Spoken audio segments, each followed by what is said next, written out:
AK ബാലൻ vote രേഖപ്പെടുത്തിയ ശേഷം മാധ്യമങ്ങളെ കാണുകയാണ് തത്സമയം. പ്രകടമാണ്. ആരംഭത്തിൽ ഞങ്ങളുടെ സ്ഥാനാർത്ഥി ഡോക്ടർ സരീൻ ഇത് മുന്നറിയിപ്പ് നൽകിയതാണ്. ഈ അവസാന ഘട്ടത്തിലാണ് ഇവരുടെ ഈ അണിയറ രഹസ്യങ്ങൾ പുറത്തു വന്നത്. അതിൻ്റെ ഭാഗമായിട്ടാണ് സന്ദീപ് വാര്യർ കോൺഗ്രസിലേക്ക് പോയത്.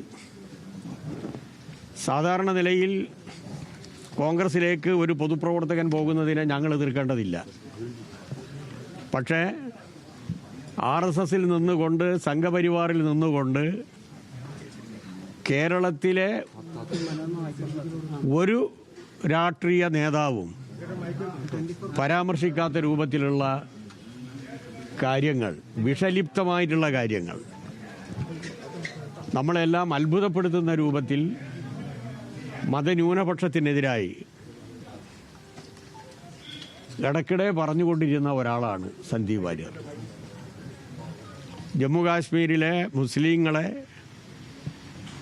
ടയർ കെട്ടി കത്തിച്ച് ഒരു 3000-4000 വരുന്ന ശവങ്ങളെ പാകിസ്ഥാനിലേക്ക് അയക്കണമെന്ന് വരെ പറഞ്ഞ ഒരാൾ.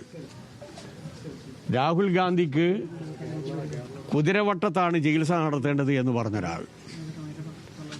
മഹാത്മാഗാന്ധിയെ ചെറിയ ഒരു വെടിവെച്ച് മരണപ്പെട്ടു പോയി എന്ന് പറഞ്ഞൊരാൾ.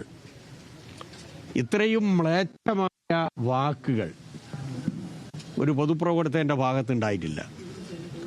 കഴിഞ്ഞ 3 ദിവസമായി ഞാൻ ചോദിക്കുകയാണ്, സന്ദീപ് വാര്യർ RSSൽ നിന്ന് മോചിതനായിട്ടുണ്ടോ? RSSന്റെ ക്യാമ്പ് നടത്താൻ വേണ്ടി അദ്ദേഹം കൊടുത്ത ഭൂമി തിരിച്ചു പിടിക്കാനുള്ള നടപടി സ്വീകരിച്ചിട്ടുണ്ടോ? സംഘപരിവാറിനെതിരായി ഇനിയെങ്കിലും ശക്തമായ നിലപാടെടുക്കും.